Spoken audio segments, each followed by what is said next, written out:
नमस्ते, प्रणाम। मैं हूं आशुतोष और आप देख रहे हैं क्राइम इंडिया। अगर आप इस चैनल पर नए हैं तो हमारे चैनल को सब्सक्राइब करें, शेयर करें, लाइक करें और कमेंट में अपनी राय अवश्य दें। दोस्तों, आज की जो मैं सच्ची घटना आपको सुनाने जा रहा हूं, वह सच्ची घटना है राष्ट्रीय राजधानी दिल्ली की। वहीं का एक इलाका लगता है ओखला। वहां की ये घटना है जहां पुलिस भेष बदलकर एलआईसी के कुछ कर्मचारी बनकर, एलआईसी के मैनेजर बनकर के घर पे पहुंचती है और 25 साल बाद एक कातिल को पकड़ती है। दरअसल बात है अगस्त 2022 की, जब दिल्ली ओखला में पुलिस स्टेशन में एक नए डीसीपी, नाम था उनका सागर सिंह कलसी, उनकी नई ज्वाइनिंग होती है और वे अपने अधिकारियों की मीटिंग बुलाते हैं और अपने अधिकारियों की मीटिंग बुलाने के बाद उनसे कहते हैं कि जितनी भी पुरानी फाइलें हैं वो सारी फाइलें आप लोग लेकर के आइए और मुझे वो फाइलें देखनी है। अधिकारी सारे सुनने के बाद फाइल ले आते हैं, फाइल को टेबल पे रख देते हैं। टेबल पे रखने के बाद अब डीसीपी साहब जो है सारी फाइलों को एक एक करके चेक करने लगते हैं। ऐसे ही चेक करते करते एक फाइल पे उनकी नज़र पड़ती है और वहाँ पे उनकी नज़र रुक जाती है। उस फाइल को उठाते हैं, फिर उसके बाद अपने अधिकारियों से बोलते हैं। दरअसल उस फाइल में एक व्यक्ति होता है जिसकी 24 साल पहले हत्या हो जाती है, जिसका नाम किशन लाल होता है। तो डीसीपी साहब अपने अधिकारियों से कहते हैं कि इस कातिल के बारे में जो है फिर से जांच पड़ताल करनी है, इसके बारे में इस फाइल को फिर से ओपन करना है और इसके बारे में छानबीन करनी है। पुलिस वाले कहते हैं कि सर इसकी जांच तो पहले से ही हो चुकी है, पुराना मामला बहुत पुराना है, 23-24 साल बीत गए हैं, हमको लगता है इसमें अब तक क्लोज रिपोर्ट भी लग गई होगी। फिर भी अगर आप कह रहे हैं तो एक बार कोशिश करते हैं। उसके बाद पुलिस पहुंचती है उसकी किशन लाल की पत्नी के घर, जिसका नाम सुनीता होता है। अब जब पुलिस सुनीता के घर पहुंचती है तो देखती है कि सुनीता वहीं रह रही है जहां पहले वो रह रही थी। पुलिस वहां पहुंचती है। जब घर पे पहुंचती है तो सुनीता घर में मिलती है। सुनीता से पुलिस जब पूछताछ शुरू करती है, बताती है अपने बारे में, तो सुनीता एक बार उनके ऊपर हंसने लगती है और कहती है कि आप लोगों ने मेरी ज़िंदगी ख़राब कर दी है। जब मेरे पति की हत्या हुई थी तब पुलिस के मैंने कितने चक्कर काटे, मैंने कितनी कोशिशें की। हर बार हर दूसरे तीसरे दिन मैं पुलिस स्टेशन आती थी कि कहीं से मेरे पति के कातिलों का पता चल जाए, लेकिन हमेशा मुझे वहाँ से धुतकार ही मिली। आप लोगों ने कभी मेरी बात नहीं सुनी। दरअसल मामला है ये 4 फरवरी 1997 का, जब उसके पति किशन लाल की हत्या हो जाती है। और किशन लाल की हत्या के बाद उसकी पत्नी पुलिस के कई चक्कर काटती है, बहुत परेशान होती है बेचारी, हैरान परेशान हो जाती है। कई बार पुलिस के चक्कर काटती है लेकिन पुलिस वालों से कोई उसकी मदद नहीं करता है, पुलिस से कोई उसको मदद नहीं मिलती है। और जिस समय ये पुलिस के चक्कर काट रही थी उस समय वह गर्भवती भी थी। अब पुलिस आई है उसके घर 24 साल बाद और वह अपने उस दौरान 24 साल बाद उसका बेटा भी पैदा हो गया था। वो अपने बेटे को बुलाती है, अपने बेटे को आवाज़ लगाती है कि बेटा आओ देखो तुमसे कौन मिलने आया है। जब उसका बेटा आता है पूछता है कि माँ कौन है ये लोग, तो उसकी माँ बताती है कि ये पुलिस वाले हैं और तुम्हारे पिता के कातिलों के बारे में जानकारी लेने आए हैं, तुम्हारे पिता के कातिलों को ढूंढने आए हैं। अब दोनों एक बात कहकर पुलिस के ऊपर हंसने लगते हैं। अब पुलिस की उनकी हंसी, माँ और बेटे की हंसी पुलिस को एक तमाचे जैसे लगती है। उनको ये लगता है कि हमारे ऊपर हंस रहे हैं, हमारी बेइज्जती कर रहे हैं, हमें अब इसके बारे में कुछ न कुछ। अब पुलिस वहाँ से उनकी नींद खुलती है और पुलिस ठानती है कि अब हमें इस केस में कुछ न कुछ खुलासा करना होगा और इस केस की अच्छे से छानबीन करनी होगी।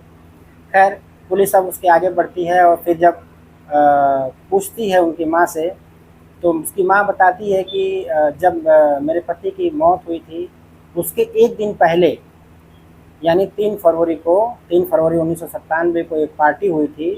उस पार्टी में मेरे पति गए थे और उसके बाद वापस कभी लौट कर नहीं आए।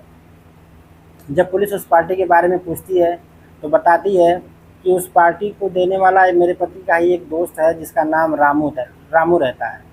उस रामू के बारे में पुलिस उस समय भी बहुत सारे थानेदार आए, बहुत सारी बदलियाँ हुई, बहुत पुलिस चेकिंग की, लेकिन कहीं भी उस रामू का पता नहीं चला। क्योंकि अब वो रामू कहाँ गायब हो गया था पुलिस को आज तक पता नहीं चल पाया। तो रामू के बारे में कोर्ट में पुलिस ने ये रिपोर्ट लगा दी कि वह भगौड़ा है, वो गुमशुदा है, उसकी तलाश नहीं हो पा रही है, और ये लगा करके रिपोर्ट बंद कर दी गई थी। फिर रामू के बारे में पूछते पूछते जब पुलिस और आगे पूछताछ करती है तो पता चलता है कि रामू का एक दोस्त है टिल्लू। तो पुलिस टिल्लू के पास पहुंचती है और टिल्लू से जब पूछताछ करती है तो टिल्लू से आप मना करता है कि साहब हमको इस केस के बारे में कुछ नहीं पता है, हो सकता है रामू ने कत्ल किया हो क्योंकि रामू भी उसके बाद से गायब है, लेकिन और मुझे इसके बारे में नहीं पता है। जब पुलिस, चूँकि पुलिस के ऊपर वो लोग हंस रहे थे, पुलिस को लग रहा था कि हमारी बदनामी हो रही है, तो पुलिस उससे सख्ती से बात करती है जब, तो बताता है कि साहब मुझे उसके बारे में तो कुछ नहीं पता, लेकिन हाँ उसका एक बेटा उसका एक भाई है जो तुगलकाबाद में रहता है। तो पुलिस तुगलकाबाद पहुंचती है, जब वहाँ देखती है तो उसके घर के आसपास लोगों की भीड़ लगी हुई है। जब पुलिस पहुंचती है, पता करती है, तो पता चलता है कि उसकी माँ का देहांत हो गया है, उसकी माँ की मौत हो गई है। तो पुलिस तो उस दिन कुछ नहीं करती है। अब पुलिस अगले दिन भेष बदलकर LIC ऑफिसर बनकर वहाँ उसके घर 4-5 लोग पूरा शादी वर्दी में उसके यहाँ टाई वाई लगाकर कोट पैंट पहन करके अपना अच्छे से उसके यहाँ उसके घर पे पहुँचते हैं। और फिर उसके भाई से, रामू के भाई से पूछते हैं, बताते हैं कि ये जो तुम्हारी माँ की मौत हुई है, इनके नाम की एक LIC है जो इनके मरने के बाद मिलनी है, लेकिन उसमें शर्त ये है कि घर के जितने सदस्य हैं उनकी सबकी जानकारी चाहिए, उनकी सबकी ID प्रूफ चाहिए। तो सारी जानकारी देता है, अपने घर के बारे में सब कुछ बताता है, लेकिन पुलिस को जिसकी जानकारी चाहिए थे उसके बारे में वो नहीं बताता है। तो पुलिस उसके बारे में जब पूछती है तो बताता है कि उससे हमसे कोई मतलब नहीं है, वो 24 साल से लापता है, हमको नहीं मालूम है वो कहाँ है, जिंदा भी है कि मर गया, हमको नहीं पता है।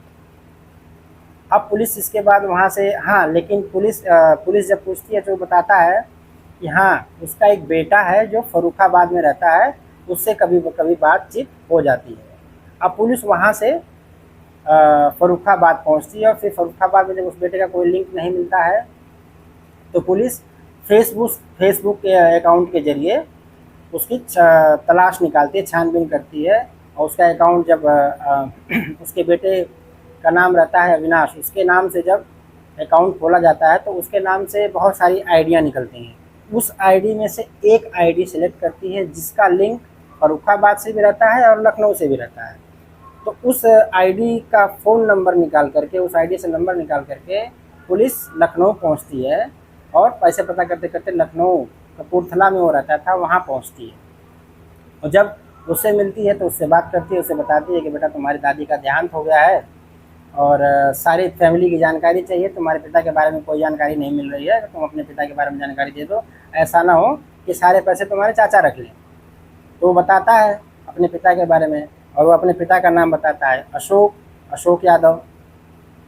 पुलिस ये नाम सुन करके दंग रह जाती है।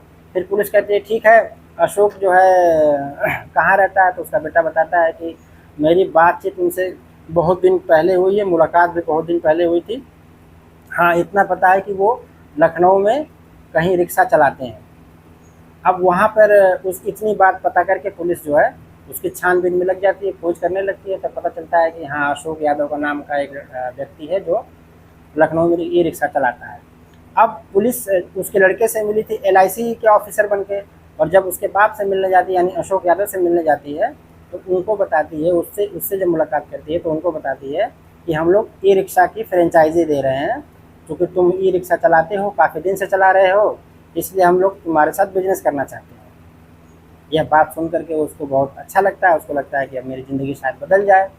तो आगे बातचीत करने के लिए बात करने लगते हैं लोग और बताते हैं कि हमको उसकी रिक्वायरमेंट के लिए ये चाहिए, मतलब उसके ID प्रूफ चाहिए, आधार कार्ड, पैन कार्ड, जो भी उसके पास ID प्रूफ थे वो सारे ID प्रूफ मांगते हैं, और वो सारे ID प्रूफ जो है वो अशोक यादव के नाम से दिखाता है।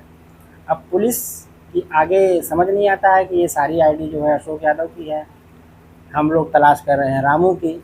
अब पुलिस के पास केवल और केवल एक ही शख्स था जो कि बता सकता था कि यह अशोक यादव है कि रामू है, और वो था किशन लाल की पत्नी सुनीता।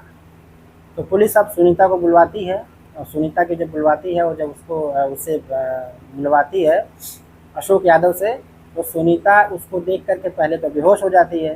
फिर पुलिस जो है उसके ऊपर पानी वानी डाल करके उसको जब होश में लेके आती है तब वो सुनीता उससे पूछती है कि आखिर तुमने मेरे पति को क्यों मारा।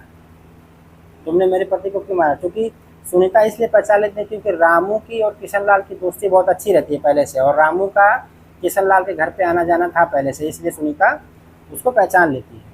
तब वो बताता है कि चिट फंड की का एक बात थी जिसमें तुम्हारे पति को बहुत सारे पैसे मिलने वाले थे, इसीलिए मैंने पार्टी रखी और पार्टी में उनको बुलवाया और धोखे से मैंने उसका खत्म कर दिया सिर्फ पैसे के लिए, और उसके बाद मैं वहाँ से गायब हो गया।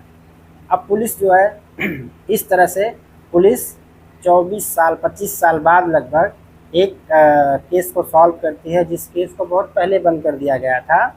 लेकिन जब पुलिस के ऊपर ऐसी बात आ गई, पुलिस के ऊपर जब हंसने लगे लोग, तब जाकर के पुलिस ने इस केस को सॉल्व किया। दोस्तों, आज की सच्ची घटना को सुनाकर हमारा यह मकसद नहीं है कि किसी के दिल को दुख पहुंचाएं, किसी को ठेस पहुंचाएं, बल्कि हमारा मकसद यह है कि आपको सतर्क करें, जागरूक करें और आप अपने घर में सुरक्षित रहें। आज की कहानी में बस इतना ही। हम लोग फिर से मिलेंगे कल एक नए एपिसोड में एक नई सच्ची घटना के साथ। तब तक के लिए जय हिंद, जय भारत।